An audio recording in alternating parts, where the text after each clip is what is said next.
Welcome everybody back to the Built Different Show. And as you guys can see, I am all by myself, so I'm going to be talking about basketball, baseball, football. I'm just kidding. What I would like to do right now is welcome back the one, the only, the Big Matt Heart Attack, all of the above, Sir McClappington, all that shit. Give a round of applause because Matt is back.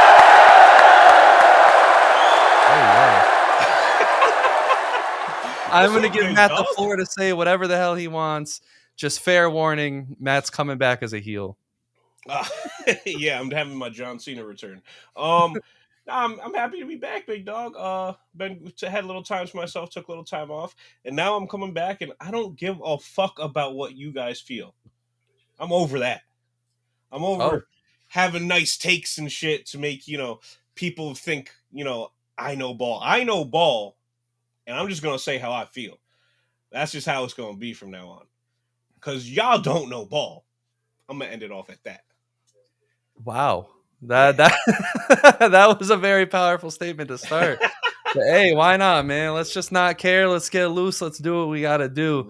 On this episode, we're going to talk about all the recent headlines. Of course, the Grizzlies just fired their coach out of nowhere. We got to talk about that. That literally happened a couple hours ago. Yeah. We're going to do some redrafts. We're going to do some rankings. We're going to do some debates. Matt has some crazy shit to say on several parts of this episode, apparently. So my seatbelt is buckled here. But nonetheless, make sure you guys like and subscribe and share, sell your soul, leave some feedback, do all that stuff. Because listen, baseball is back. NBA playoffs are almost here. This is our favorite time of the year. So make sure you guys are kicking it with us because we got nothing but content to give you guys. So let's dig right in. The Grizzlies, the Memphis motherfucking Grizzlies did some real crazy stuff today, man. Yeah, there's like less than 10 games left in the regular season. They told Taylor Jenkins to take a hike. Yeah, they said, get the hell out of here, big dog. They told him, Noah LaRoche, the assistant, and Patrick St. Andrews, one of the assistants, to get the hell out of Dodge. Say, get the fuck out of here. And the only thing we could do is speculate because nothing really has came out besides him being fired. So my apologies if this episode comes out after. It has to be a bombshell announcement of what actually happened. Literally happened as of today, March 28th. This is being filmed, and that happened a couple hours prior. Because in my eyes, there's no way that they get rid of him and then two other assistant coaches unless something real crazy was going on. Because like you said, there's 9 games left in the season. Usually at this point, teams are just like, whatever happens, happens. And then you're talking about the Grizzlies. I'm not saying they're this big championship threat, but they can at least make some noise in the playoffs. Yeah, they're young, you can at least envision them winning some series, Yeah. But overall, it's not good. I mean, it's just adding to all the toxicity that has, happened with this franchise over the last couple of years. And head coach, again, I don't know what happened. Something disgusting or crazy could have happened. But as of right now, they're saying that their offense is not in rhythm. So I have to go with that. And I just think it's bullshit. These coaches get treated terribly in the NBA. I mean, we're talking about a guy that is with the Grizzlies and has helped them get out of, the trash that they were in. Yeah. Yeah, I 100% agree. We can't really speculate too much right now, but it's just like last year, everything went bad for everything. Everyone got. That's Jaren Jackson Jr. winning Defensive Player of the Year, but that wasn't last year. That was 2 years. That was the year before. Yeah, wow. Rudy won last year. So Jenkins was able to bring the team with the pieces they had, bring up the young guys, and put them into the lineup. Get them experience. Vince Williams Jr., Gigi Jackson, who got injured this season, but it's just he brought those guys up, got them their minutes, got them their reps. Scottie Pippen Jr., and he made them actual formidable pieces in the rotation for this year. Edey. I mean, I know they're starting center, but like a lot of people were like, he ain't gonna come to the NBA and make the same noise that he was making in college, which obviously that's gonna be the case. But at the end of the day, like he's done more than what a lot of expected. Yeah. So it's very shocking. This is something that I could see maybe happening in an off season, but happening right before the playoffs start when you're a 5th seed, when earlier in the season, you and the Rockets were fighting for the 2 seed the whole year. So it's a strange move to say the least. Yeah, man, but like you said, like I said, all we can do is speculate. Maybe John Morant got him fired. Maybe he's racist. Maybe I I don't know. Anything could happen. But it's Before just so today, I thought drastic. Taylor Jenkins was a great coach, but Like, shit, have we who ever seen knows? this before? Like, I mean, I know last year Bucks got rid of AJ Griffin, Yeah, but but right like, before the but that playoffs, was I but that don't. was like halfway through the year. I don't know. Have It we ever wasn't seen this even. before? Or, yeah, it was around halfway. Yeah. Yeah, no, I don't think we've ever seen, especially for a team that's succeeding. I've never seen anything like this happen. I don't think. Yeah, and I mean, we've seen like, coaches say like, "Oh, this is my last year. This coach is gonna get fired after the season," but like we've never Right. seen that. Nah, Crazy, this is a unprecedented bombshell. and it's odd Yeah. to say the least. This season has had a lot of those bombshells, like when you Yes. consider, LeBron James, when you consider Luka and AD, getting traded for each other, Yeah. Joel Embiid, all the bullshit that's happened with That's him one of and those Paul George. moments. It's one of those moments where it's going to I'm going to remember where I was for the rest of my life when I found out Luka Doncic got traded to the Lakers. I know exactly where I was and exactly what I was doing, and I will remember that for the rest of my life. It was like We will 2 in get the into morning, that wasn't later. it? It was like 11, Oh, 12 in yeah, the morning. all I remember is it was late, and I woke up Yeah. my fiance to It tell her was even like though she wasn't. 11:30 or 12:30, but still, it was like Yeah. She don't care about none of this, and, like, I was just waking her up like, "Yo, some real crazy shit just happened." bro, And I was up, like, all night just, like, trying to figure it out. Dev's girl was just never seen Harry Potter, so we're sitting there watching Harry Potter in the living room, and we're on like because she passed out. I think we're on the third or fourth one at this point. We're on the fourth, and yeah, I just get massive amount of texts and massive amount of alerts from Twitter and Shams and all that, and then ESPN, and I'm just like, excuse the hell out of me. I thought he got hacked, man. Yeah, I thought it wasn't real until it was. Praise the Lord. Jimmy Butler's heat culture comment, so he basically just said heat culture is nothing. Heat culture doesn't Whoa, whoa, exist. whoa, whoa, whoa! He didn't. He did. I read the quote. Well, I mean, Heard that's the interview. That's not. reading between the lines. It's not what he said. Nah, hell no. What he said is heat culture is real, but you have to be have a winning formula to make heat culture a thing. And Yeah. the last couple years, they weren't really that big into winning, and so it wasn't there. The culture wasn't there. As he said, as long as you got the good group of guys around you and you're winning, then yeah, there's a heat culture. And I agree for sure. I agree with that 100%. But also, it's just like, brother, was you not part of the problem? Okay, hear me out. I don't really think he was. I mean, this This year, year, at yes. least. This year, This yes. year. Absolutely this year. Maybe last year you can say, him being on and off the court, whatever. But in my eyes, I like Pat Riley is shit in the bed, man. Like, the last 2 or 3 trade deadlines or whatever, like Yeah. one of them he Yeah. like Yeah. Yeah. literally admitted to falling asleep, Yeah. not allowing his, general manager to do anything at all, not letting, Spoelstra even do anything at all. I think heat culture doesn't exist, man. I'm just gonna go out and say it, hot take, whatever you want to do, fire the guns, but I absolutely think heat culture doesn't exist. Listen, the only times they've won was a very magical Dwayne Wade run that had nothing to do with anybody else besides Dwayne Wade, Mm-hmm. and then also LeBron James, and that's the only times that they've won. I don't think there's no Yeah. culture to it. I mean, I get it. They got to the finals a couple times, but no one truly cares about that. I mean, like at the end of the day, no one's gonna bring it up in a debate. No one's gonna say Jimmy Butler's better than this person, or ooh, what about those couple Heat runs? But we know So, Jimmy Butler's a dog. But I think what they're trying to do, because I agree to an extent. It's just like, I think heat culture is more within the fans. It's like a New York atmosphere. It's like a Philly atmosphere. yeah, Miami kind of has those atmospheres as far as fan take. But I'll say, I think what they're trying to do is the whole strength in numbers thing, like the Warriors are trying to do. Heat culture, strength in numbers. I think they're just trying to galvanize the troops pretty much, and I yeah, think that's what they're going for. They failed clearly because they couldn't ever yeah. Heat fucking win. culture is just Since they've picking up said this your heat culture thing, local plumbers and gym members and throwing them on a team and But seeing what but happens. it's working though. Like they've brought in but also here's the thing: they brought in so many guys and made them way better than they should be. But then every time, other than like Max Struess, every time them motherfuckers get sent out, Kendrick Nunn, Gabe Vincent, Martin, all these motherfuckers go somewhere and shit the fucking bed. So it's Max just Strus like is doing okay in Cleveland. That's what I'm saying. Other than Max Strus, Max Strus has been good the last 2 years in Cleveland, but it's just everyone else. They just go somewhere else, shit the fucking bed. Sadly, 2 of them have gone to the Lakers and shit the fucking bed. So that's why I hope, like, when it's all said and done, Eric Spoelstra gets all the flowers that he should. Eric Spoelstra is a phenomenal coach. Definitely, like he's easily top 10 coach of all time, in my opinion. I mean, could I? No, I don't.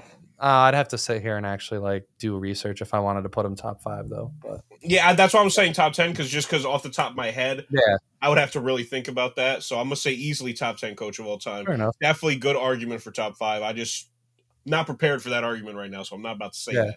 Could be like 2K, man. Like he came from the video room. No, Doris Burke out here giving the same backstory every 10 minutes of the game. 2K was hilarious. 2K13, ridiculous. Mookie Betts has lost all this weight due to an unknown sickness. He is playing right now. Opening day, he was there in the lineup. He wasn't there in Tokyo, but Mookie Betts has what they consider an unknown sickness. They don't even know what it is. But his stomach is eating at itself. Apparently, he can't keep any food down.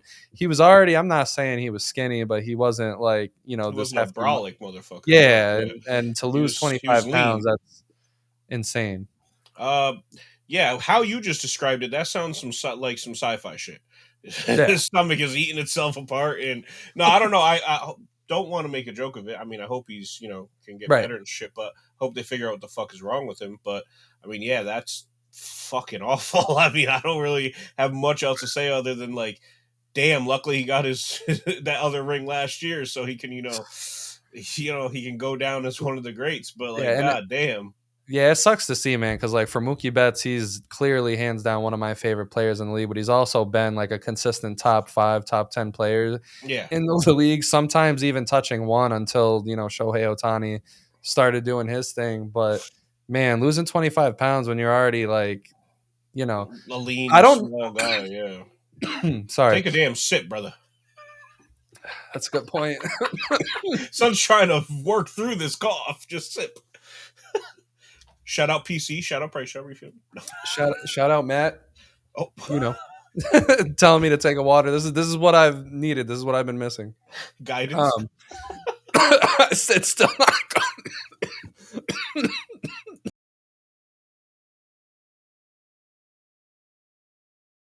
like and that's why the Barry Bonds debate is still a debate, because even though he's gone past his 10 years of being on the voting ballot, like you can still let him in. Let him in, man. Like put him in the back of the hall and throw glizzies at him every Saturday or something. I don't know. Sounds like a good Saturday to me, boys. But let's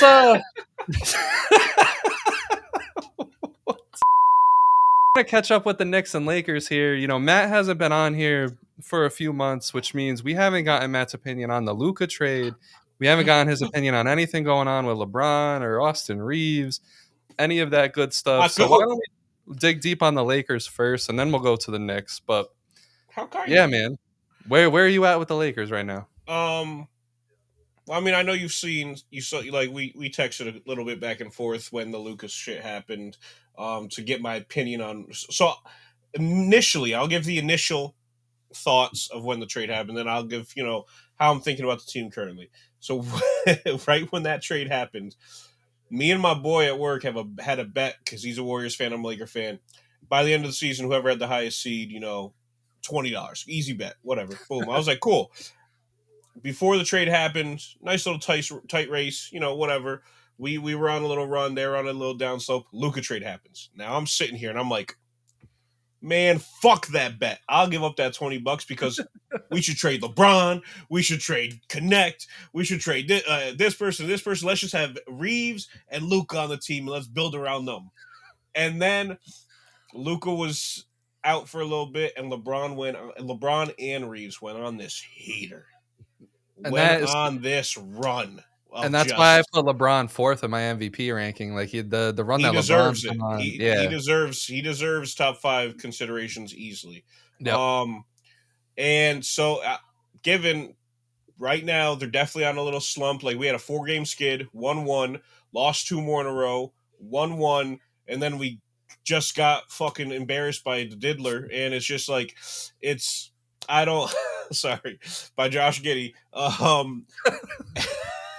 And so we're on a little bit of a down spurt after being really hot out the gates with Luka, and I can still see this team easily getting to the conference finals and running into a fucking brick wall with OKC, unless their big men are not fucking up to par and healthy. Then I could see us maybe have an even playing field. As for next year, I could see them really building a team around these two guys, LeBron, AD, or LeBron, Luca. See, I'm so used to that shit. And then obviously Reeves, man.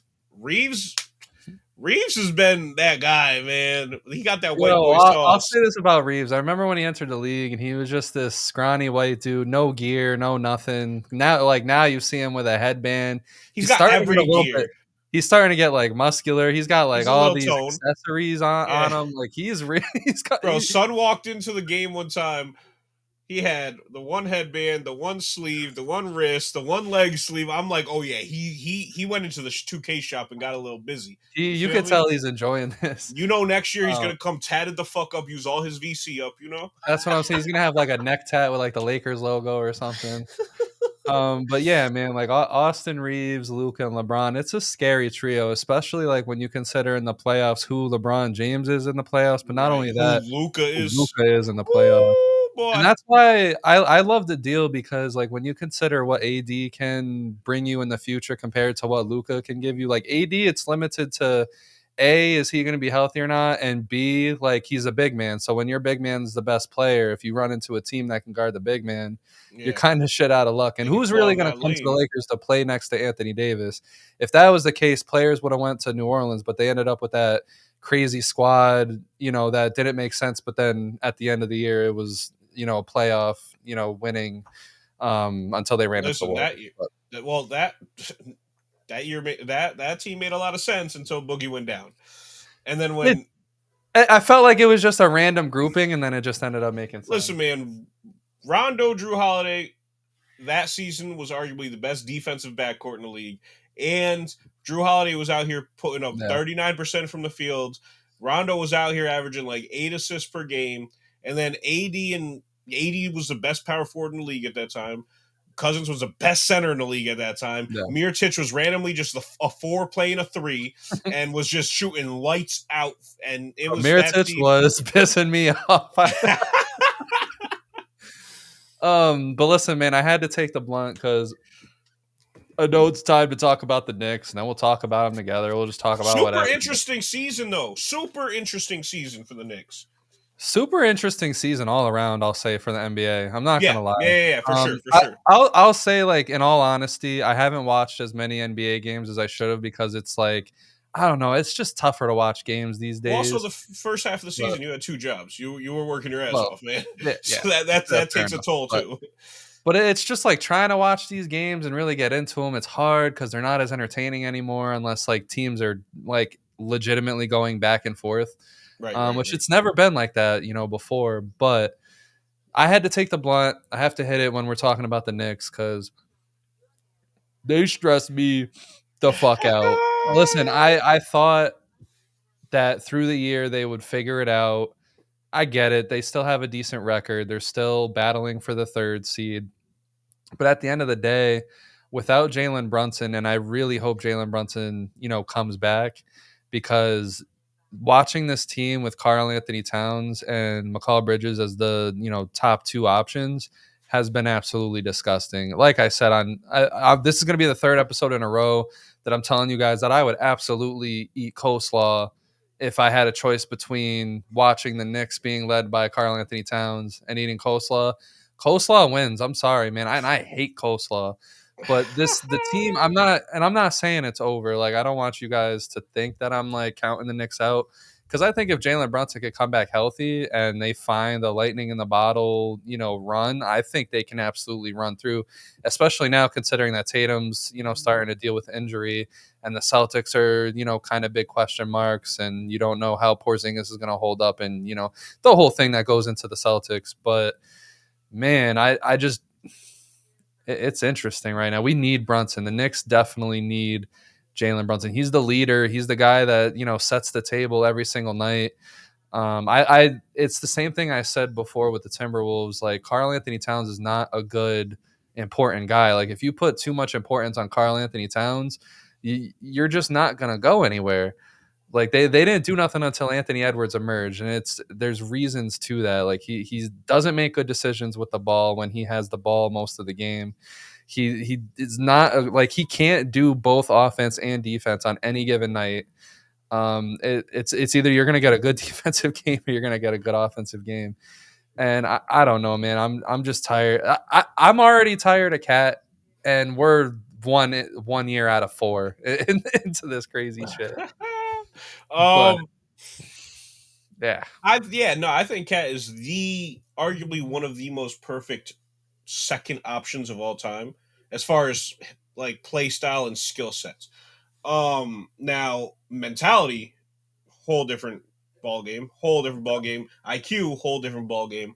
But as far as skill set and talent, he definitely is one of the most perfect number twos of all time. Yeah.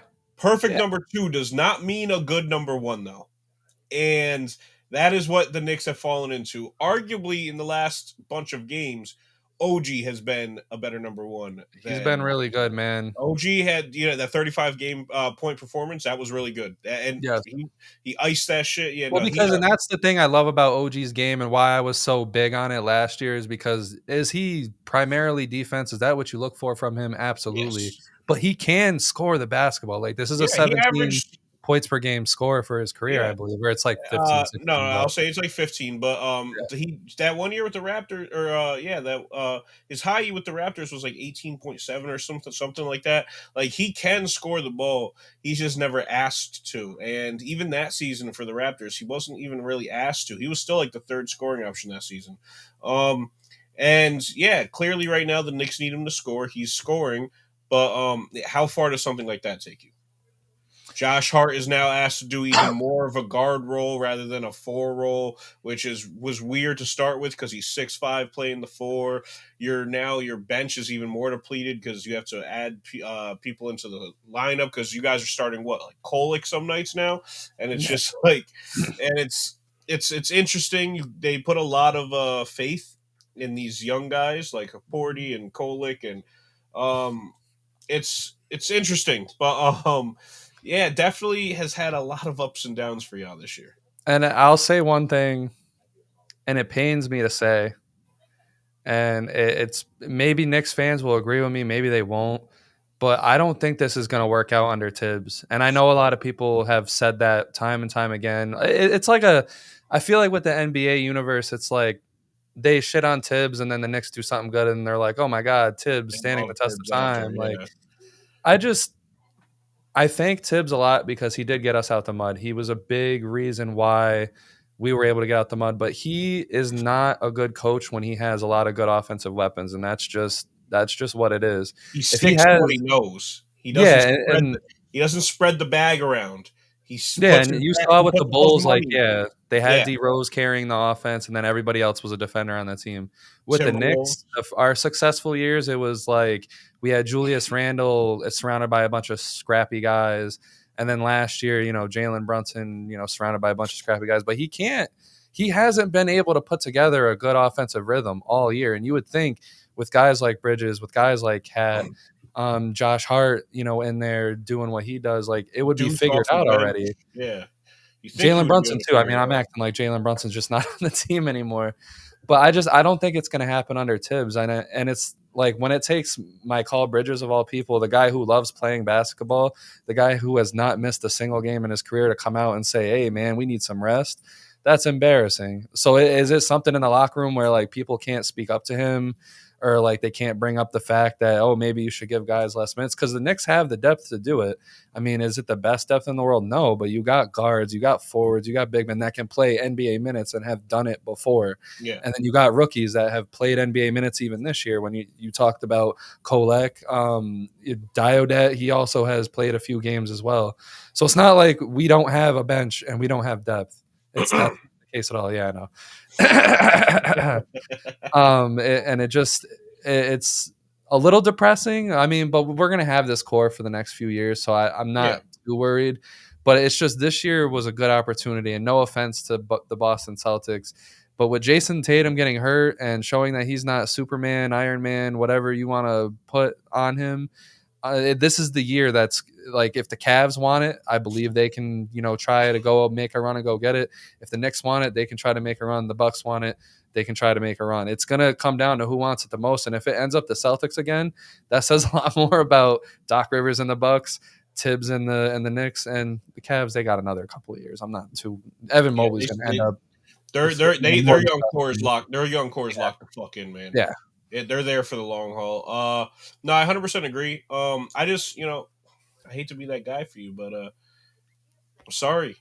It was the Lakers game that put down Brunson, man. I'm sorry, but no, Hey, I do that was agree. a crazy game too. It was a phenomenal game. I do agree with you though. Like I said, you've been hearing me preach this. You've been preaching this for years too. But then you fell into the Knicks sauce and you were buying in a little bit, which you should have. Because it's like, oh my god, yeah, Son got zero throat game anyway. Hey, yo. What? Anyway, but yeah, you were drinking the Kool-Aid, big dog, as you should. It's your favorite franchise. But it's easy to, man. Even if you're not a Knicks fan, it's so easy to drink that Kool-Aid. I was loving that shit. The Knicks have not had a team that you can put in the conversations of, okay, maybe this team could win a ring for a very long time. And I know, listen, when Melo was on the Knicks, there was some conversations, especially the year that, he got stuffed by Roy Hibbert, Pacers. We try to forget that. That year, I guess you could say the Knicks were in conversations, but everybody knew that nobody was beating the Heat, with LeBron, Wade, and Bosh. But, this is the first year since probably Ewing. I mean, even when our 8th seed Knicks made it to the finals and got cracked by the Spurs, everyone knew the Knicks were going to lose. But like even with Ewing, like because but Ewing also got injured in that fucking final or right before the finals too. So it was John Starks and the Knicks, but fuck that. Everyone knew they were going to lose. Like a lot of other people do, like I do. Like I'm not big on Ewing either. I mean, he's a Knicks legend. Knicks great, but like don't get me fucking started. Even then, like the Bulls were there, so the Knicks weren't winning then. So the last conversations of the Knicks actually being a championship threat, we're talking about like when our parents were kids. Like that's what we're talking about. Yeah. And that's scary. That's hilarious. So yeah, I'm in the sauce. I'm still in the sauce. I'm gonna hang in there. But listen, when it comes to the Lakers, though, I think they got a shot at the chip, man. If the dominoes fall in the right places, like if LeBron can get there healthy, Luka stays healthy, Reeves stays consistent, because that's the thing with Reeves. It's not like he's been inconsistent. He's been consistently good most of the season. I know last season when he was coming up, or when he was up and down, and down. But this year he's been very reliable, very good. And as your third option, shit, watch out for the Lakers. Watch out for the Lakers and shit. I'm just taking a step further. Yeah, we could be a championship threat this year. We could be a championship threat the next 10 years as long as we can keep Luka in our arms. So Rob Pelinka's cooking. No, Nico Harris is cooking. Because that was nothing that Rob did, man. That was all Nico. Real quick, since you brought it up, man, how about that franchise going? Yo, I don't think I've ever seen it before, and maybe this could be a segment for the next episode because there probably are examples of it, of a franchise being like, the Mavericks didn't have too many haters. Like people were just like, the Mavericks are cool. Like Dirk and Mark Cuban, and then Kyrie and Luka. They were one of the vibiest franchises of all time. Right. They only had one ring, but it doesn't matter. Cool. They were always consistent. Cool. As long as Dirk was on the team, they were always a playoff contender. As long as Luka was on the team, they're always a playoff contender. And once Mark sells that team, and then one night, look what happens. Nico had a little bit too much to drink. But he's owning it, though, which is weird. Like, he's raising season ticket prices. He's saying all this shit. He's, like, continuing to just, I don't know. He's terrible, man. And he's probably going to be in that seat again because I think he was, like, highly viewed by the ownership group that came and bought the rest of Mark Cuban shares. But even Mark Cuban is like, what the fuck is going on? And he's still Mark Cuban somewhat said that would have never even been in conversation if he was staying here. right. Which I 100% agree. He loved Luka. I remember they asked him a question one time, like, would you, like, it was something of the line of, like, would you divorce your wife to Or see yeah, would you divorce Luka your wife win a ring or some to shit, catch me or in bring the you guys courthouse? to a ring? And he goes, "Catch me in the courthouse." I was crying. I was like, "Yeah, bro. Like, this dude loved the Mavs." That's the thing too. It's not like he just loved Luka or he just loved basketball. That man loved the Mavs. He loved Yeah. everything about the Mavs, the And it culture, the was good to see, city. man. Yeah, and it's Like this just dude was ready to crash out over DeAndre Jordan Jordan. not signing with Yeah, him. You know, yeah, I almost said Ayton. yeah. That's why I swooped in.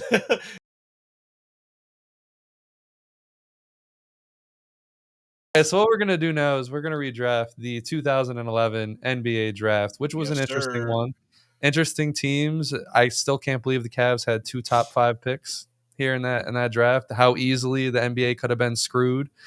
But how do you Well, I want to start? mean, they picked up their first pick. They picked up the right guy, in my Oh, of opinion. course. Kyrie Game was the man. is Kyrie going number one in this redraft? No, not in No. my opinion. Yeah. But at that time, Kyrie was the best player coming out of college. Had the highest potential. Given Kyrie didn't even play most of his season in college, but he was the best raw prospect coming out of college. The eye test was Yeah. fucking phenomenal. It was But hard not to love Kyrie, especially in those first few years that him and the Cavs were just doing terrible before right, LeBron got there again. It was a fun um, time. It was a good time. for sure, it was great. He was just a highlight reel. So I mean, but I feel like number one is pretty obvious. No, Kawhi Leonard going number one. Yeah, man. Kawhi Leonard getting selected by the Cleveland Cavaliers. Yeah, I mean, when you talk about LeBron just leaving, I believe a year before yeah, this, yeah. um, you know, damn, Kawhi coming in as the successor to LeBron's Cleveland Cavaliers, Now and man, that would have been nasty. remember though, Kawhi was a raw Yeah, prospect, and he couldn't shoot the ball to save his life. yeah, but I think It knowing was who San he is now, Antonio's though. staff. It was San Antonio's shooting staff that made him become the great shooter he is. But I still think this is the right pick, regardless. But that's the thing also, you could say that, but imagine Kawhi ends up this crazy elite defender, you know, that he was and that he was in the very beginning, and then LeBron comes, like, whew, that would have been nasty. LeBron But does I'm not glad we come agree if he on don't that. have a LeBron does not come if he does not have a great guard to be upside. That's Bron's biggest thing. He needs a shifty, Yeah, creative guard alongside him. Anyway, so fair enough. all right. I'm interested to see Mm. who you have number two. I went number one. You go number two. So with the second pick, the Minnesota Timberwolves take Kyrie Irving, and I know, listen, Jimmy, you could take Really? I I'm know not there's going Jimmy Jimmy. Butler, there's Klay Thompson, I That's who I completely was get it. thinking. I like Kyrie Irving for the Wolves, and I get it. You know, Ricky Rubio was there, I believe, at the time. Yeah. But can you imagine that duo? And they would the Minnesota Timberwolves would have absolutely taken Kyrie because him and Damn. Kevin Love, you can't deny that duo. Mm. You cannot deny. Imagine Kyrie and Kevin Love together. I mean, they Yeah, but I feel like and this is without Clay. LeBron. I get it. It happened eventually in Cleveland, but Right, like, right, right, right, right. But man. I feel like 'Cause the Rubio would make Timberwolves, like, they were Clay there, just. like, 8th, ninth, 10th seed. They were always there. What Kyrie could have done to push them over the top, though, I because can, he was good I, immediately. I'll accept Kyrie, but I definitely had Clay going just because I felt like Rubio as the guard. He was just drafted 2 years prior, so it's like they're not giving up on him yet. Yeah, And Rubio out the gate was putting up great assist numbers, and I feel like he could just elevate Clay. yeah. Off like the playmaking of Rubio, being in the corner, just cashing it. But I'm definitely cool with Kyrie. That's a Definitely cool. nat ooh, I you know what? Well, yeah, we'll go with Klay Thompson at 2 to the All Timberwolves. I I like that, though. right, That's cool. so we could agree Kyrie to Jazz. Yeah, so number 3, Utah Jazz. Yeah, Okay. absolutely. All right. Copy. Kyrie going to the Jazz, I mean, they didn't have much. They had Gordon Hayward and a bunch of I think was Paul Millsap there at this time? Yeah, I'm pretty sure. Yeah, they had like a little team, going on there, but yeah, Kyrie Irving, what he would add to the Utah Jazz. I think it Yeah, I would mean, be like, Kyrie and Gordon Hayward is fire, man. and In it would my be so opinion, marketable, like Jazz, Kyrie Irving, like the purple jersey would have done. It would have fed families. Kyrie would have went crazy in the untucked purple jersey. He would have went crazy. He would have went fucking crazy. Untucked purple jersey would have been crazy. I don't give a fuck. Oh my god. But I Now mean, I think what that leaves is Jimmy Butler on the Cavs. Oh my it's clear lord. cut. That's an obvious one. Now I don't know if it works out him and Kawhi, but like at the same time, at the end of the day, knowing who they are now, if they get Bro, those two, bro. Defensively, that team is ridiculous. Given and in both the of them come, playoffs, yeah, both of them, yeah, and both of them are two of the best playoff performers of all time. But yeah, coming into the league, neither of them could have shot a layup. No, but neither of them could have shot a three to save their fucking life. yeah. But they're both young, athletic, shifty guys that can play anywhere from the 2 to 4, and yeah, oh god, brothers, this is a And then it great probably would have gotten them the redraft. number one pick next year. they would have got 80 than the year after. Holy Like in shit! the playoffs, if you have to see Oh my Kawhi god, could and you Jimmy imagine Butler, that? bro, I always said players who like punch the wall or whatever and break their hand are stupid. This probably would have made if I was on the opposing team, I probably would have been punching the wall. Because that's frustrating. You're talking about like Jimmy Butler, who just never wanted to just stay down and stay gone, and then Kawhi Leonard, who just does everything possible when the time comes. But I'm interested. Who do you have at number 5? So Because I this feel like is maybe there's 2 answers here. so yeah. I'm kind of jumping between two guys. Pause. Pause.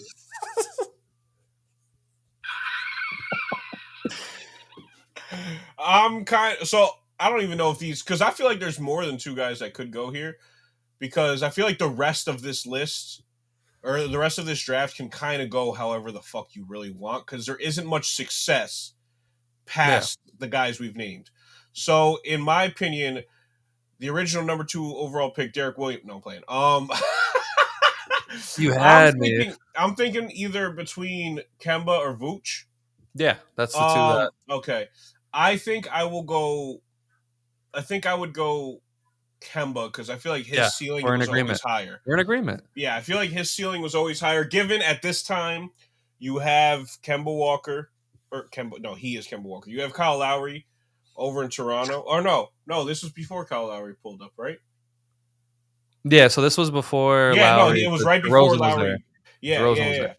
So, yeah, Man, I think that getting could the really work proven out. winner out of college, Kemba Walker. I like it. Yeah, Kemba Walker on the one of Raptors. I the think best college him players in the league. because we also got to remember the NBA was a little bit different then. Like Kemba was able to dominate. DeRozan was, I believe he started dominating this next season anyway. That would have been a duo. Maybe not Right. a deep playoff run duo, but they'll probably spend the money elsewhere instead of getting Lowry and get like a big man. And who knows? Man, That's a nice little vibey team. that team still gets clapped by LeBron every season. My boy IT was definitely going to go 7. Biggest Isaiah riser, Thomas. 60-7, 60-7. Hell yeah, That's not bad. hell yeah. Derek Williams would have came in there eventually. I just think he went to the wrong team. He would not have. No, In a top 10, he would not get redrafted. You're bugging the fuck out. 15. Maybe. But no, we got guys like IT, Tobias Harris, Jonas Valanciunas, Bojan Bogdanovic, the Yeah, you're Morris right. twins, Chandler Parsons, Brandon Knight, Enos Cancer, Right. Kenneth Fareed. No, yeah. You're right. Yeah, Derek Williams probably would have been like 18 to 25. Reggie Williams, Nikola Mirotic, come on now. He got mentioned twice in this video. Who would have thought? The Mirotic episode? No, I'm just playing. Let's break down his whole career. No, I'm just kidding. All right, so top 5 players under 25. Who do you got? So I was trying to make this list earlier, and man, was I struggling. This league is so. I think number 1 is pretty. This league's in great hands. This league, I know exactly. I'm just finishing your sentence, huh? This league is in phenomenal hands. Finish my sentence, big dog. You got this. Yeah. Finish my sentence. My bad. I'll cut all that. I'll cut all that randomness out. Yeah, no, I think the league is in some great hands. Like when I'm going through this, I'm like, holy shit, I'm about to leave that guy off of a top 5 in this list. I'm saying I'm looking at Well, this. there's several dudes. All right, Um, run me yeah. your top 5 first. Okay. So listen, man.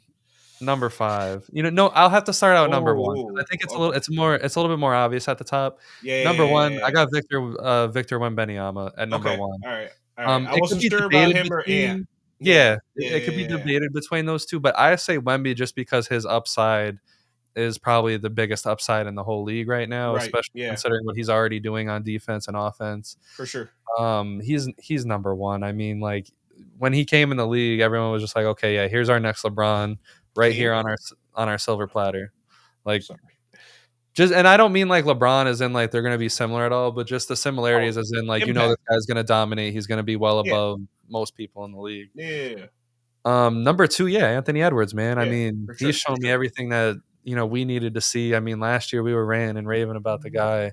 Offense, defense. I think this year especially, he's been amazing. Me keeping that sorry ass Bro. team in a position where we could believe that they can still make a run.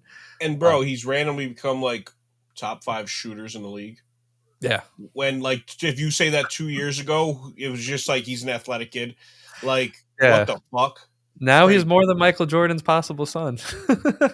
That motherfucker is, man. Him and Jimmy are brothers, I swear to God. Yeah, so this is where it gets interesting, right?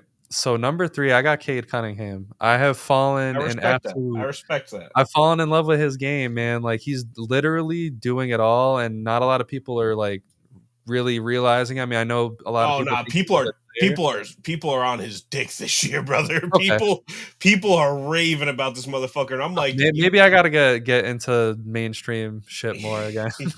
but I'm sitting But, here like, damn, y'all just yeah. realizing this man's been raw. He just hasn't had a good team around him. Now he's really Yeah. raw, and his team is developed around him, and they got him some good vets. And it's around great to him. see. And it's great to see because you 100%. consider 2 years ago where he was with his injury, it could have halted him greatly, but he overcame that. Yeah, he definitely did. Overcame the coaching, all these coaching changes into what appears to be something that's solid moving forward for the next couple of years. He shoots, he scores inside and out of the paint. He assists, he rebounds, he plays defense. He's a leader, most importantly, like the way he's been leading this Pistons squad and maintaining maturity and just everything that about this guy, ranting and raving about him. He's definitely at least he should be on everyone's top 5 in this list, I'd hope. Yeah. Number 4 might be shocking, but I'm high on this guy's game as well. I got Evan Mobley. Bro, Listen, how is that shocking? How is that shocking, brother? 'cause Evan Mobley this there's year still has been a monster. and that's the thing, like, there's still people that are kinda turned away from his game, and I get it because you got Which is Mitchell over there. crazy. You got Garland over there. Like, it's easy to get lost in the sauce in Cleveland, Bro, but could win Defensive Player of the Year this year. yeah, Legitly absolutely. could win it, and his offensive game has become so polished. And it's only getting better, and it's only gonna He's continue to get 23. better.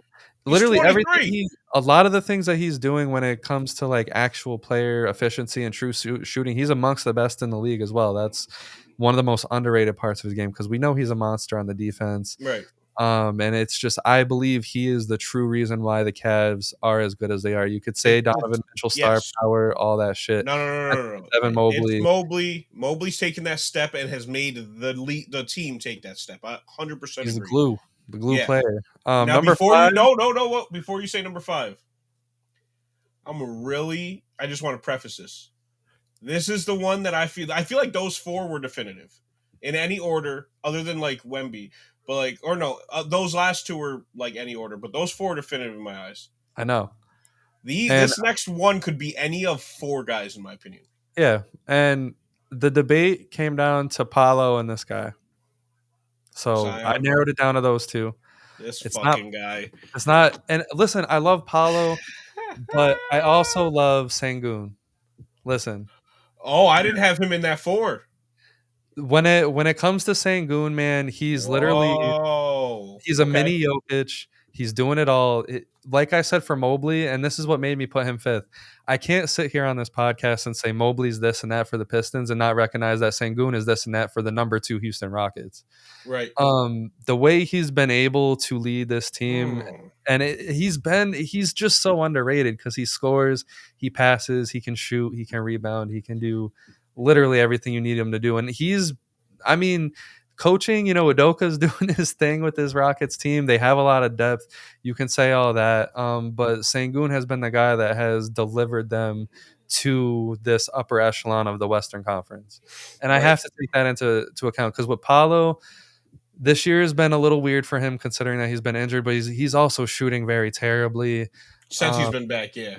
Yeah, and I just he's a great player. I just haven't seen him do what I truly want to see him do yet, but I have seen Sengun do that, and that's what separated. I respect that.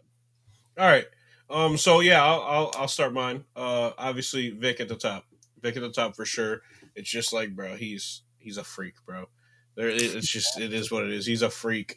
He's gonna be number 1 at this list until he hits 25. It is what it is. Ant number 2. I mean, you already said what you got to be said. I've added what I felt. So Ant's one of my favorite players in the league. He's the seed of Michael Jordan. It is what it is. He's just does it great. all. He carries Minnesota. Great. Alex Rodriguez loves him. As he should. So yeah, my number 3 is Evan Mobley. Just because I feel like the defensive impact, and given, yes, he has 2 all-star level talents alongside him in that backcourt, that helps them become the great team that they are. But I just feel like his offensive ceiling clearly is never going to be as high as Cade's. But his overall ceiling as a overall player, I feel like, is just ridiculous. So it's defense that wins me over there, especially because I feel like he is the defensive player of the year for me this year over Jaren Jackson. He could be in conversations to be a top 10 player if he takes one more step in his offensive game. For sure. Yeah. Obviously, we already pretty much brought him up. Cade, Cade took that leap. He's averaging over 9 assists a game, which is crazy consistently. To think about. He's because the depth around him is also, that's another thing about the Pistons is they've been all over the place with the depth around them. Nothing's changed year over year. It's just they've all grown and gotten better. Except for all the vets they brought in this summer, but still. Well, but shit, Beasley, Hardaway, Malik Beasley shooting the hell out that ball. They've done their thing this year. But another stat that's crazy to me too is you talk about. I mean, hey, this is no shade at Shea, but people just bring up free throw merchant a lot and shit like that, bro. My boy Cade gets to the line the least of every guy averaging a certain amount of attempts a game. If I was the ref, I ain't giving the Pistons a call. Bro, he had, I think, couple games over 20 points where he didn't have a single attempt from a free throw line. Damn. Motherfuckers he goes in the paint too. There's motherfuckers that are in the league currently that are superstars that have never had such a game. Right. And he gets to the fucking lane, gets to the rim, and doesn't get fouled, and he's still putting up this efficient ass season. Cade is breaking out beautifully. Now my number 5. So I'm gonna give you the 4 guys who I thought it was between: Paolo, Zion, Jalen Williams, and Chet.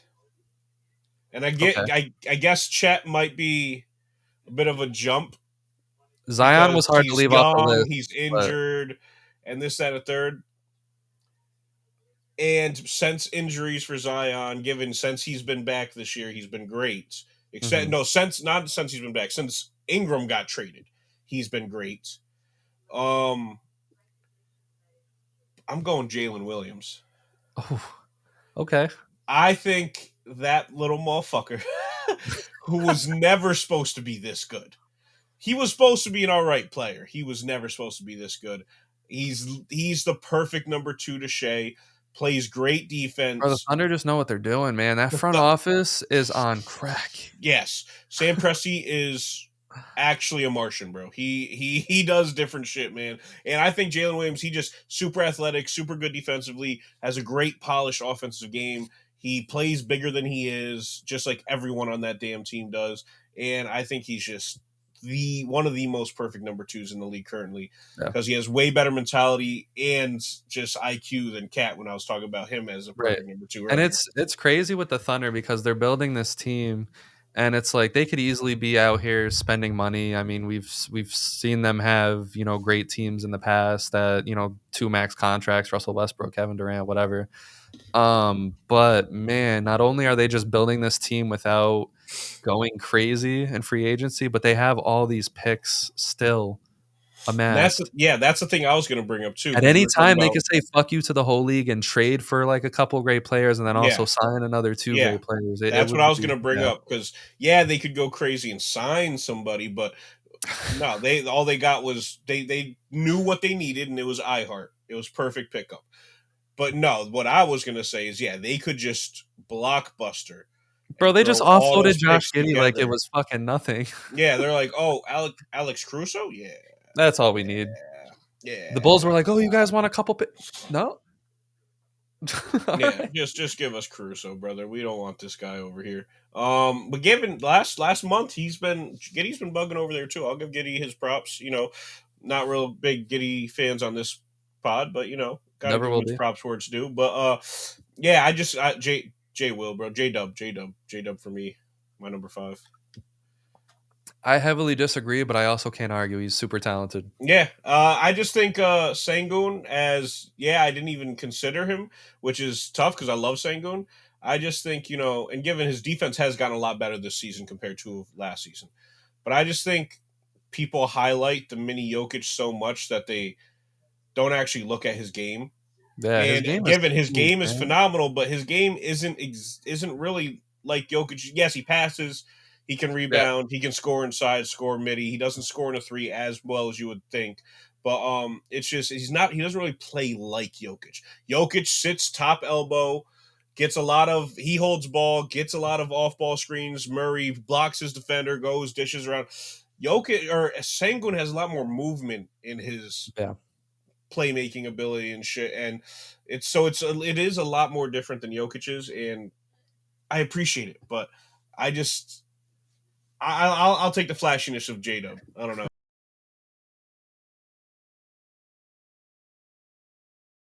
To debating who do you think the actual MVP is? I know we're on opposite ends here, so this should be good. Between Jokic and SGA, but also What? could anyone else What? sneak in there You're on with a the strong opposite end last of 8 that? games? You're on the opposite end of that? That's interesting. I think I think I am, man. All right. So, you saw the Nick Wright stuff, right? Yeah. Right. Where so he brought up the last year it was a 3-man race between Jokic, Shea, and Luka, and that if you were on the side of Jokic winning last year, you should not be on the side of Jokic winning this year, because last year Jokic had the better record as a team and then still put up really good numbers, Yeah. and Luka had the way better numbers but had a worse record for a team. We all went Jokic because of the record and his stats.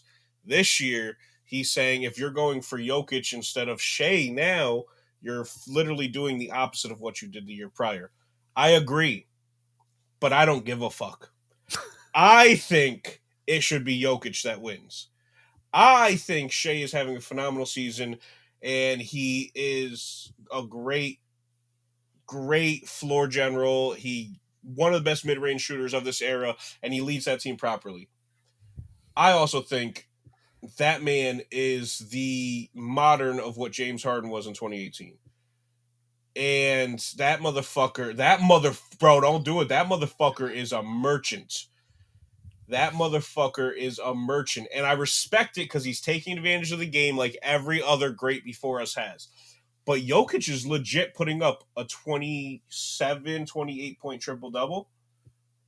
Yeah, it's just 29-point triple-double, legit triple-double. He's also averaging about 2 steals a game for a big, shooting a ridiculous lights-out efficiency at 57, 41, 80 splits. Like, bro, I can't do it.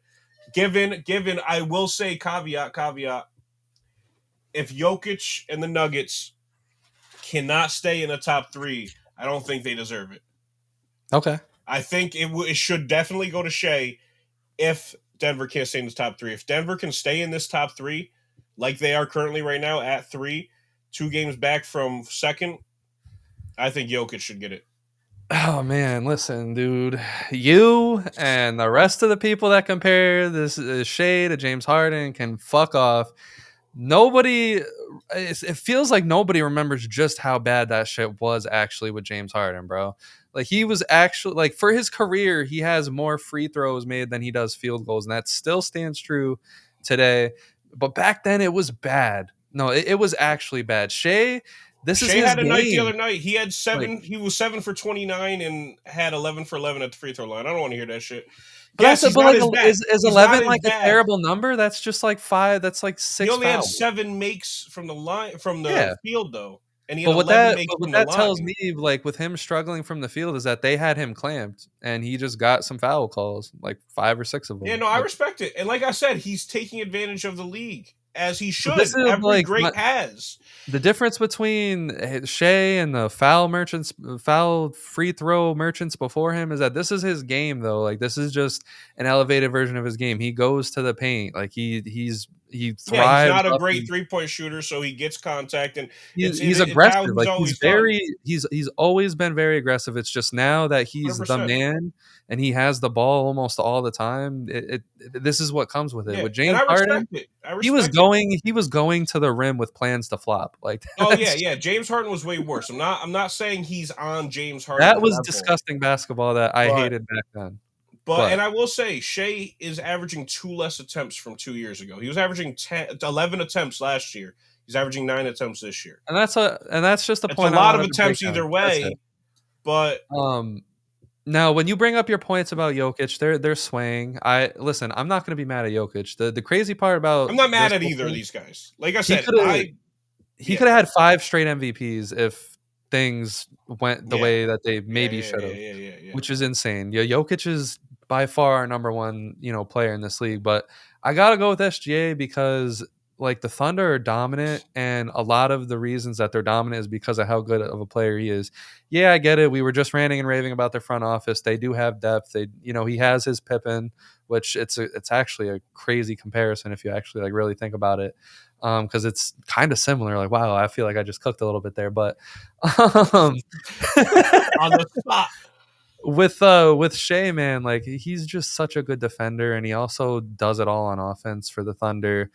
It's really hard to deny that, considering that they're first by a mile, and then on top of that, I mean, just look at like NBA's history. Like the only times that we've given someone else an MVP is if they've done something completely extraordinary. And I get Jokic is averaging a triple double, but like no 29 one, triple I double, don't feel like 29 points. after Russell Westbrook did it, and then you kind of look at how the game is today, it's not as That meaningful as shouldn't it was. water it down. That should not. He's the third player in history to do such a Right. thing. And that's what I'm saying. Like it's great. It's fantastic. Jokic is Jokic, but I just don't think that should be the defining factor. Like Shea, I think Russ just normalized triple double for people like with like that mindset. literally, like if you take Normalized it. So yeah, fourth quarters away from Shea's still scoring more than the rest of the league.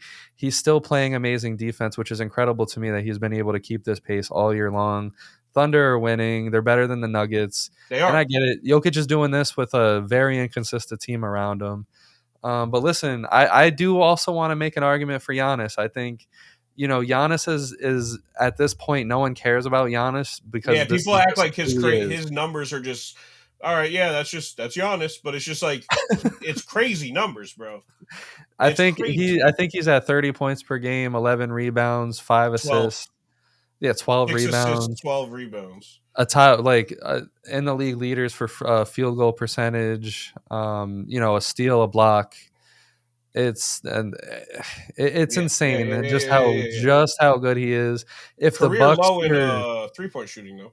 It's if Giannis. the Bucks were a little bit better, man, I believe he would absolutely be getting love for this because like he's it's just like Jokic. Like Jokic might be getting ignored by some, not me, but by some people this year because that's just what Jokic does.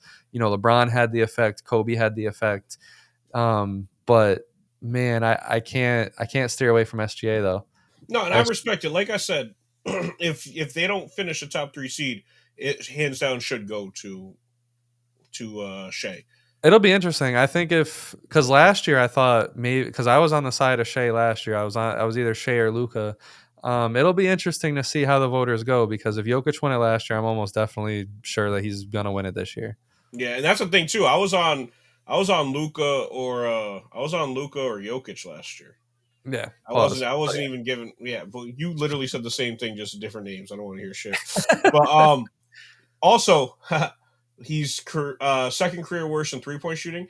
He's career worst in free throw shooting. Giannis, he needs to get his ass to fucking gym and fucking work on those free throws. Averaging 60% from the line is crazy. It's always been a story but for Giannis. I love it. So I wasn't gonna have Giannis in my top 3. Really? He's in my top 4. We mentioned it before the pod. Who our top 4 guy would probably be, and I'm going the 40-year-old maestro, LeBron James.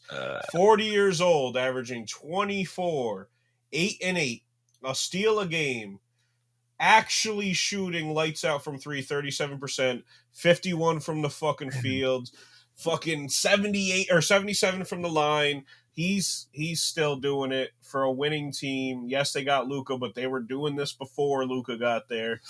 LeBron. All I'm saying is, man, is that if there's one thing, it's that this Lakers front office knows how to remotivate LeBron because in the beginning of the year, I'm not gonna lie, I thought it was over. He was averaging decent stats, but they weren't winning games. Like nothing that he was doing was maybe you get that one really, special game that you could say the first LeBron 15 won games the game he started off for the slow. Lakers.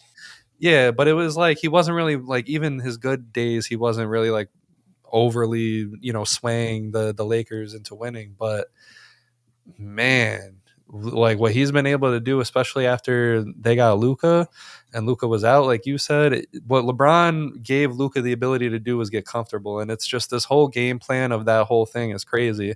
And just I just imagine like if LeBron was able to be on a team like this his whole career, we probably wouldn't even be talking about no Michael Jordan, because if you look at it, okay, LeBron arrives to the Lakers. They made the right moves to get rid of all those, young players to get Anthony Davis. A lot of people were like, that's the whole future, LeBron doing LeBron things. But that was step one, got him a championship. Step two was getting rid of, Russell Westbrook and making the right deals then. Got you guys to a conference finals. And then now, trading AD for Luka, no one would have thought, but look at what that's basically has done for the Lakers. Yeah, I mean the whole caveat or like big standout in there is we should have never even got Russ. But that was LeBron's decision. Yeah, I don't know why anyone thought that was gonna work. Like not having a single sharpshooter in that 3. Danny Green was the only person that we was like, that's our boy. That's our guy right there.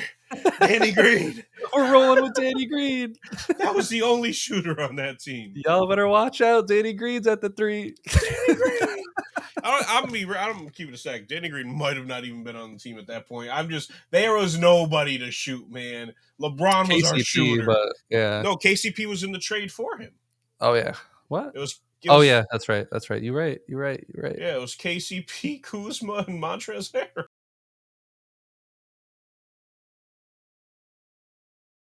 A Carmelo Anthony teammates draft. Oh, no, I'm playing. I was about to say. Someone was about to be tight at me. What do you mean? What do you mean? You made the idea. So this was Matt's idea. I kind of added along to it. So what we automatically get, Matt thinks that Nuggets Carmelo is better than Knicks Carmelo, which I heavily disagree with. So I'm going to have Knicks Carmelo. Heavily. Whoa. What? Listen, Melo was a dog in Denver, but nah, man. Knicks. Are you shitting me? Nah, Knicks Melo, man. Knicks having memories. Listen, Knicks Melo was clutch. He was New York. I think he was did he get to a conference finals with the Nuggets? Yes, but that's literally my argument right there. That's my whole argument. And I don't know. I think it's a dumb argument because either way, he loses at the end of the day. He didn't win a ring in his career. But it was arguably one of the most competitive 5-game series. of all time.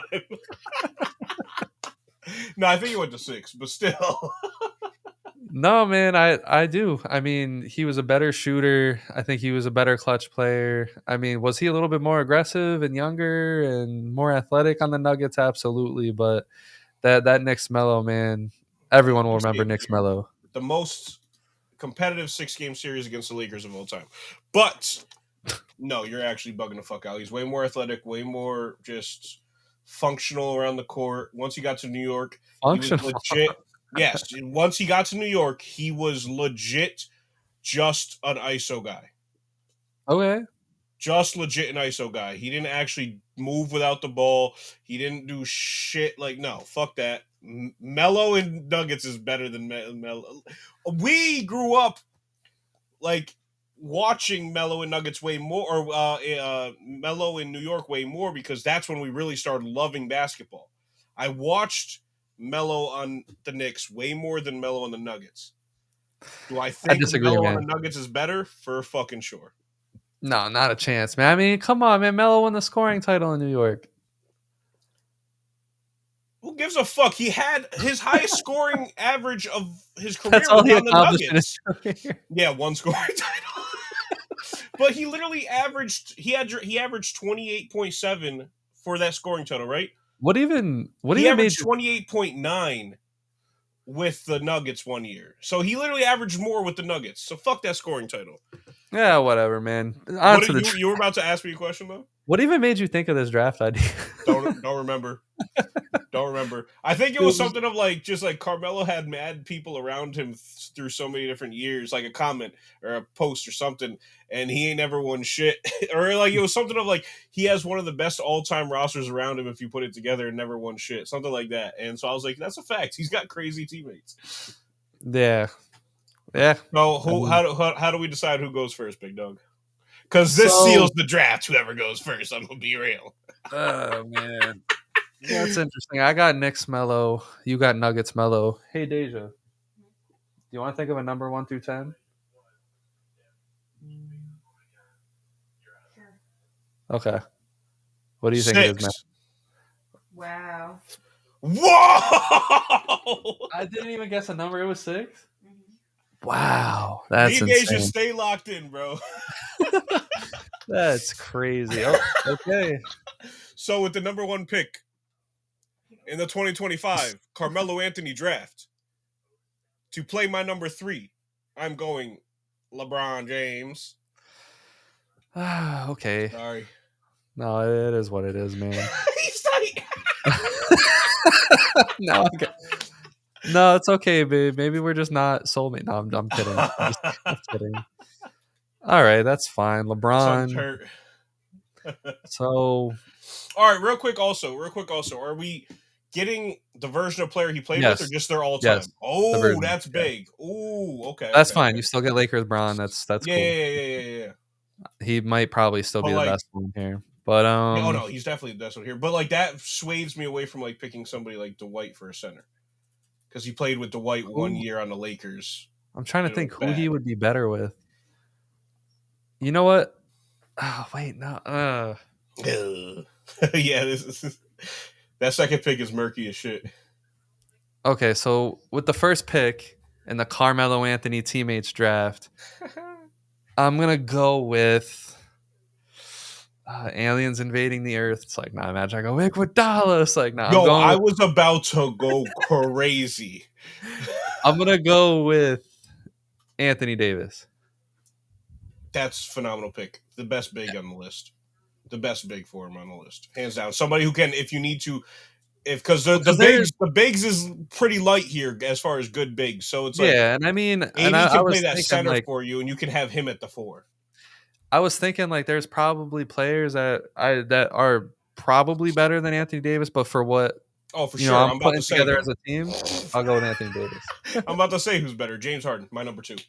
Yeah, damn, that's who I was debating with. Okay, dang, Harden, Bron, and Melo.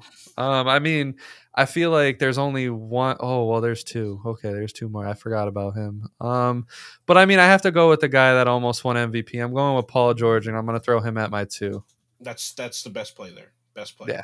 I was about to take him. Yeah. All right, so I have my 1 and my 5 left. I feel like I know who you should pick, but if you give me the other guy that I feel like you're debating with, it's gonna be issues. Because it's like, what do you want? Do you want that scoring point guard, or do you want the point guard that passes?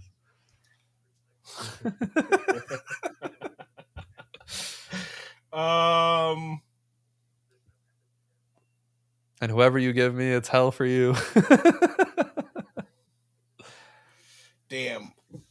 I'm not taking him, but I'm really considering AI at the 2 and James Harden my 1, but I'm not taking AI. I mean, I'm considering taking Jeremy Lin just for the fucking hell of it, but all right, so you lost. Thank you. Yeah.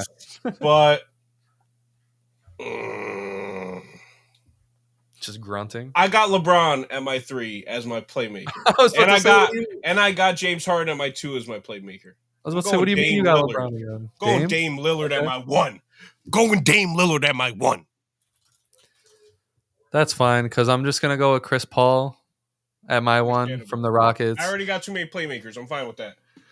And I think him as the playmaker is just beautiful for this team that I've put together so far with Paul George, Melo, and AD. And that means I got to pick a litter for who I want as my center.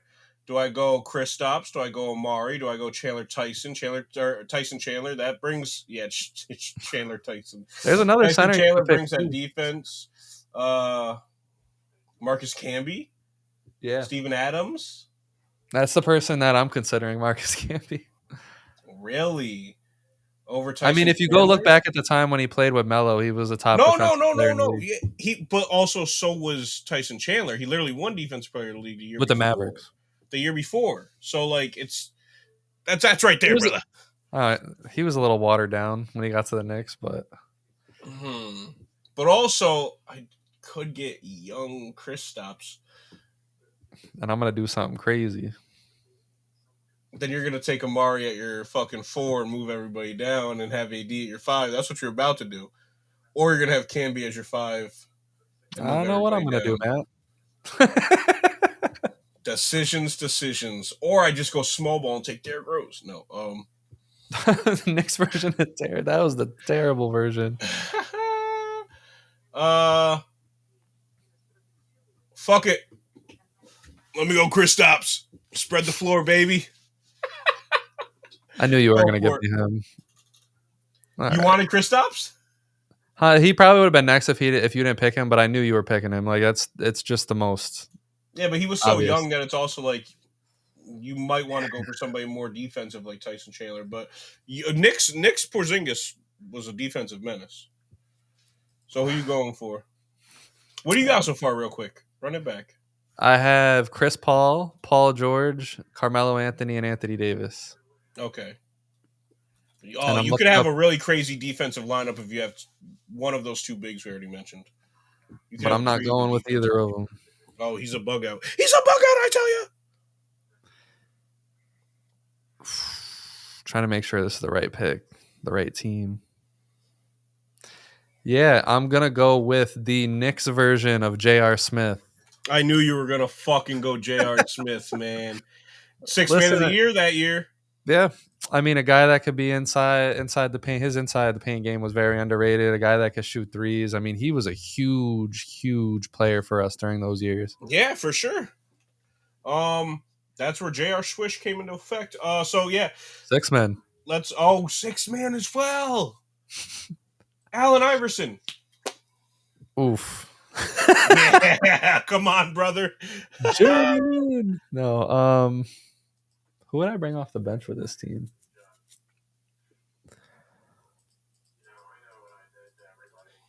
You know what? Yeah, this is where I fired quick right there. I fired quick as hell. No, this is where I'll go Marcus Camby, so that just in case that J.R. Smith thing doesn't work out, we could slide Camby in at center.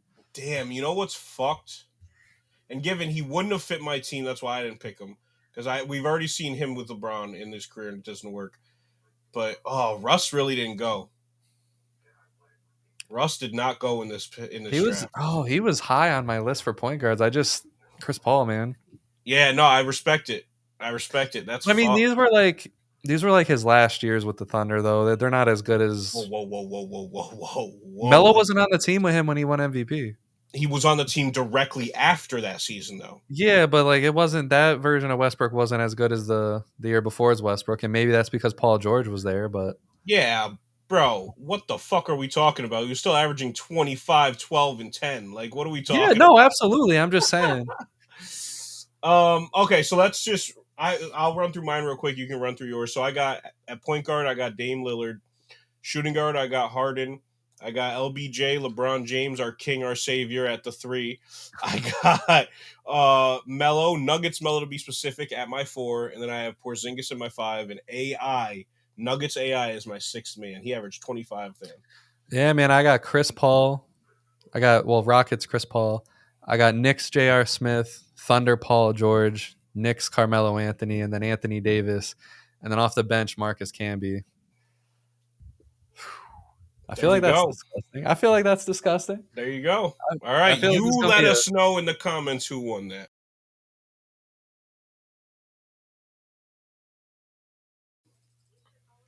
So. Putting me on the spot. On the spot. I got a blind ranking for Thomas right here. All right. 5 players, blind ranking. Oh, damn. Number 1, J.R. Smith. We were just talking about him. Is this like total careers or like just who would you have? Who best player? Blind ranking best player. J.R. Smith. Where are you putting him?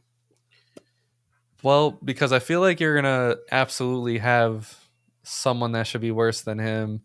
I don't know how many players I would put above him. I don't know what you're about to come at me with. I'm gonna put him safely at number 4, J.R. Smith. Understandable. Brandon Jennings. No, did I just screw myself? Oh no! Oh my God! Brandon Jennings was a dog, though. He has CTE now, but yeah, he's wilding in the media, saying pretty much everyone in that 2009 draft he'd fry. He had like a cool little 5 years, but I don't think you could put him above J.R. Smith. So I'll put him at 5th and hope for the fucking best. Okay. Well, you got my ass. I got Rudy Gay. I mean, I feel like Rudy Gay at his best is definitely better than J.R. Smith, so I'm not too mad. For sure. So, seeing where you're going with this, I'm gonna put him at 2. Put him at 2. Okay, not mad at that. I got Danny Granger. Okay, that's not bad. I'll safely put him at number 3. Like Danny Granger, we all thought was ready, to be a dog. I was hoping either Danny Granger or Rudy Gay was going to take the 1 slot because you thought this list was going to be bad. Because for who you have at number 1, I think this list is perfect for you. Michael Jordan. You perfected this list. Good shit. Nah, let's go. Jordan, Rudy Gay, Danny Granger, J.R. Smith, Brandon Jennings. Perfect list. You fucking good job. Good job. No, you cooked. You I was sweating. Sweating. Good shit. I was definitely sweating. All right, Matt. So 10 players. Oh, shit, okay, 10? This is a top 10 list. 10? Guess top the players. 10? And I'll give you hints and stuff because I have to guess a top 10. Okay. Yeah, this isn't like you get 2 answers wrong and you're done. Whatever. Oh, okay. All right. So guess the players who LeBron James has assisted the most in his career. Dwayne Wade is 4th on the list.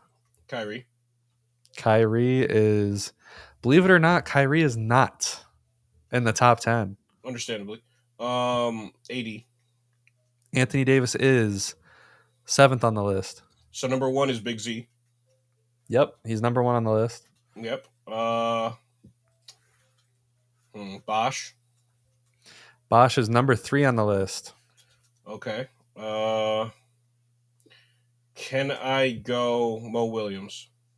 Mo Williams is 10th on the list. That is the one I did not think you were going to get. Yes. He was an all-star that year. Let me think. Kevin Love? Kevin Love is number 2 on the list, believe it or not. Whoa. Yes. Pick and roll, baby. That pick and roll works. Damn, number 2? Whoa. All right. So which ones do I have left? 5, 6, 8, and 9. I believe you. Can you run me down the players that you guessed so far, just real quick? I just want to make sure I'm not leaving out anybody obvious. Big Z, Kyrie, Mo Williams, Dwayne Wade, Chris Bosh. Okay, yeah, we're good. We're good then. We're good. I wanted to make sure you had Wade and Bosh. Okay, so how many do I need left? 4 more. You got 5, 6, 8, and 9. Okay, and it's crazy. Honestly, this is a crazy bunch of guys. And like when you really think about it, it's insane how much like when you think of these guys, like how Kyrie isn't on this fucking list. Yeah. Let me go. Mike Miller. Nope.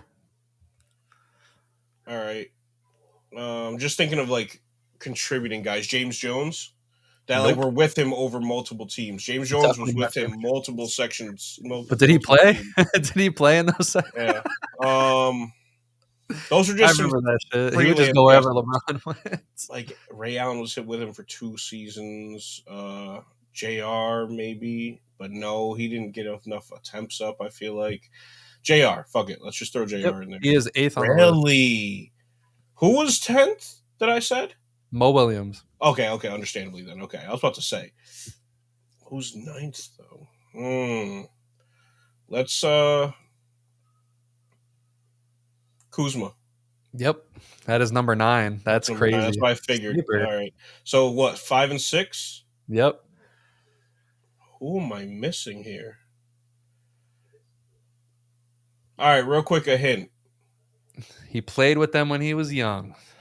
I was gonna say before Heat or after Heat. Copy. Before Heat, probably. A lot of those Cavs come up on the list because he just played with them for a while.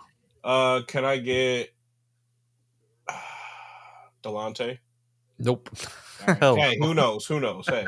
Fuck. I'm trying to think who's on those teams. Delonte was 1. I think Boozer was only there for 1 or 2 seasons with him. Oh my God, who is that? Oh my God. I would have already been cooked, man. I probably wouldn't have thought of Mo Williams. You ever hit me with one of these lists, I'm gonna crumple. One more hint, and if I can't get it, I'm cooked. I don't even know how to. One player. There was a year where he was on both teams that were in the finals. Maybe it was a famous story. Warriors and Cavs.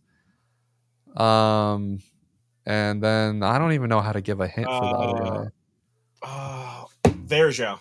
Yep, there you go. That was number 6. That's crazy that he's up there like that. What the? It's crazy that was my fucking fact. That's a great hint, though. That's a great hint. I'm cooked on the last guy. You got me, bro. I don't even know how to like give a hint for Drew Gooden.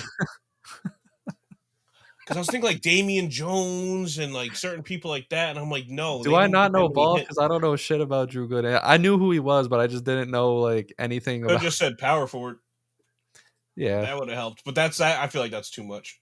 Damn, he had a long career too. Yeah, yeah. Could have said bald motherfucker with a headband. Yeah, but that's half the Cavs. Sorry, that's good though. Good shit.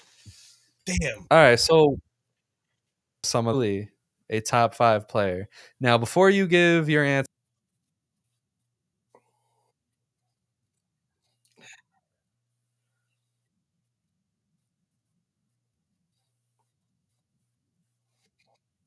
Matt, I'm going to stay on the side of yes, because everything that he accomplished, when you talk about the championships that he won in college and the way he dominated in college, what he did in the NBA and what he accomplished in the NBA, most points of all time for a very long time, did it all without shooting the 3 ball.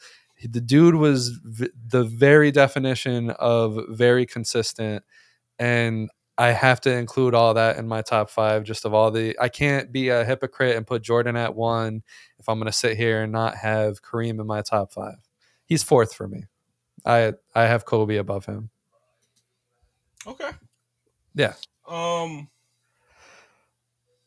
Let the heel turn begin. I now have Kareem. Now, given when we started this podcast 3 years ago, Kareem was also my 4th player of all time.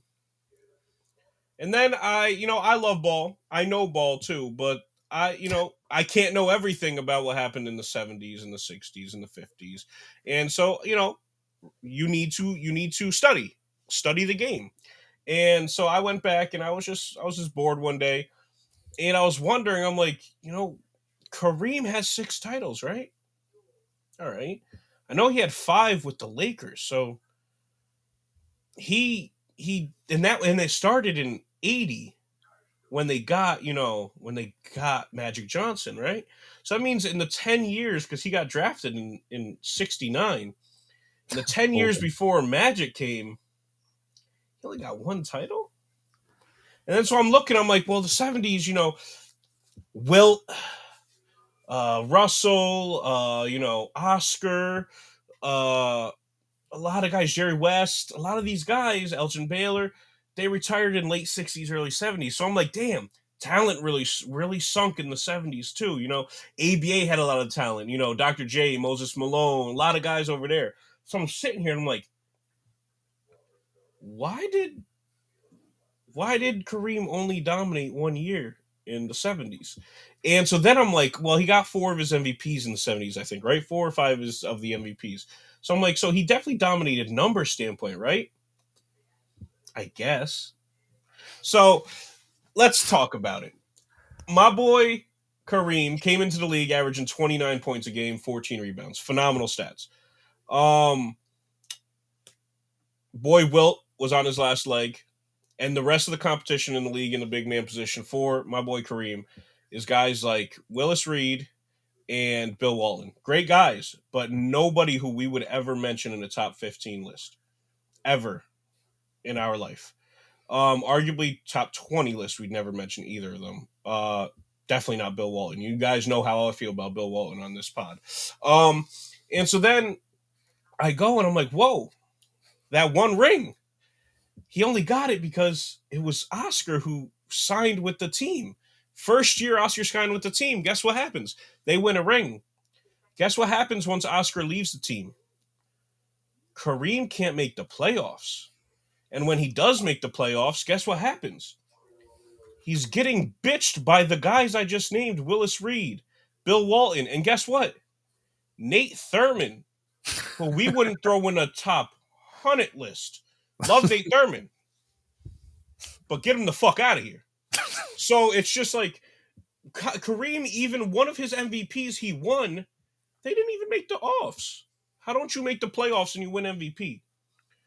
So I'm sitting here and I'm like, well, people bitch at guys like LeBron or Kobe for their off years and shit like that, but even Jordan, this motherfucker couldn't do shit without that guy on his team. And then guess what happens? Goes to the Lakers, there for a couple years, still can't really get no pull in the playoffs. Guess what happens? They draft Magic Johnson. They get to the finals. Goes to the Lakers, there for a couple years, still. Who gets hurt? Finals. Who wins Finals MVP? Out.